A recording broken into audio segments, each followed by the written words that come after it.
The Ned breaks all of my usual rules. It's big, it's bold, and it's definitely not intimate. Walking in here feels like stepping back in time. Live music, incredible restaurants, and a buzz I haven't felt at a city hotel in years. I'm Don, paying my own way to find the world's most unique stays, and today I'm showing you why this 1930s time machine proves bigger can be better.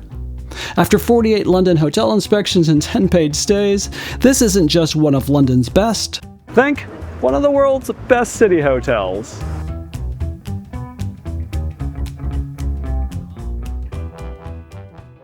I'm here on a Sunday afternoon for an early check-in, and walking through these doors, I wasn't prepared for this.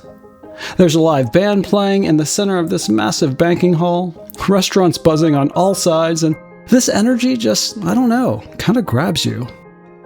Most city lobbies are forgettable. This is not. The check-in desk is old school, keys hanging behind the counter, a clock overhead, vintage lamps. It feels like checking into a grand hotel in another era. But nothing about this feels dusty or tired. It's polished, alive, and somehow both old and fresh at the same time. The Ned sits in the City of London, in the financial district. Steps from the Bank of England, right on top of Bank Tube Station. It's not the neighborhood most people think of when they think Great London Hotel, but let me see if I can convince you.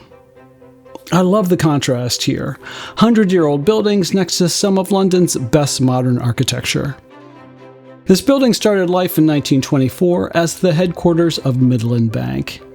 After the bank moved out, the building sat empty for nearly 8 years, until Nick Jones, the founder of Soho House, walked in and apparently couldn't leave. I'm told that somewhere in the basement there's a 20-ton vault door that inspired the one in Goldfinger. But first, let me drop my bag.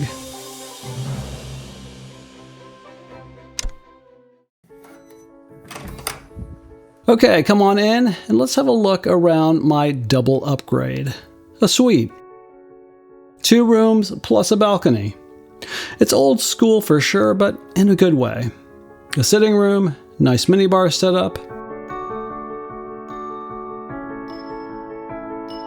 Pretty decent closet space. The bedroom is snug, but the bed looks comfy, and having a balcony is part of the upgrade and appreciated for sure. In the bathroom, the hardware feels authentically classic. I love these tiles. They've kept the spirit of the building, comfortable and warm without trying to be modern. The ground floor of the Ned is a 3,000 square meter former banking hall with 7 restaurants carved into the original bank spaces, separated by 92 green columns and rows of old walnut banking counters. 850 people can eat and drink down here at once, and somehow it doesn't feel like a food court. Every restaurant has its own identity, its own vibe. Before exploring the rest of this place, I'm having lunch at one of the long bars.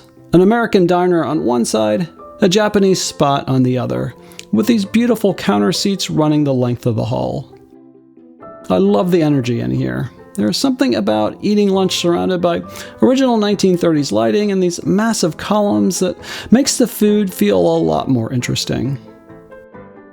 I don't normally talk about hotel gyms because they're pretty boring. This one's not. There's a whole city under this hotel. The gym alone is on 2 floors. There's a spin studio, boxing, yoga, and all the classes are complimentary. The spa's down here too, and it's built right into the bones of the old bank. There's a barbershop, a beauty salon, and a reading room between the spa and the pool. And then there's the pool, a proper 20-meter lap pool, with a sauna, a steam room, a hammam, and a hot tub. The temperature is perfect, and there are these big, comfortable loungers everywhere. If I had more time, I'd spend the afternoon down here. Remember that vault door I mentioned? It's a bar entrance. Unfortunately, it's closed on Sundays. But behind this 20-ton door are 3,800 original silver safety deposit boxes, a cocktail bar, and a club space. I bet it's incredible.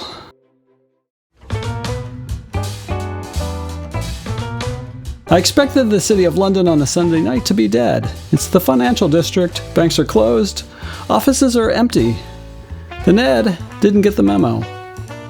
There's a different band playing now. People are dancing, every restaurant is full, and there's this buzz that feels kind of infectious. The only downside, the bar is so popular, it's hard to get a drink. Picking a restaurant here is a good problem to have. There are 240 dishes on offer across the ground floor alone, and that's before dessert. Besides the Japanese and American diner I showed you, there's Italian, Mexican, Californian, and a classic British grill. I'm going with Italian tonight. I think it's this beautiful U-shaped bar that grabbed me. It's partially open to the lobby, so you're in your own little world, but you can still feel the energy of the hotel around you. The food's excellent, great wine, and the lobster spaghetti apparently has a cult following.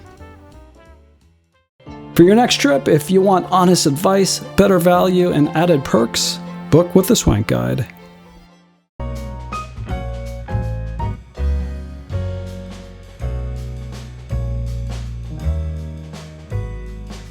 Do you see this variety of pillows behind me?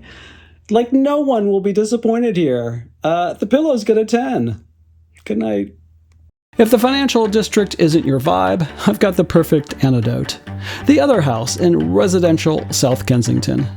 Classic Victorian townhouses turned into what might be London's most offbeat boutique hotel, and arguably the best value on my entire London list. Check it out here. Thanks for watching, and see us in the next video.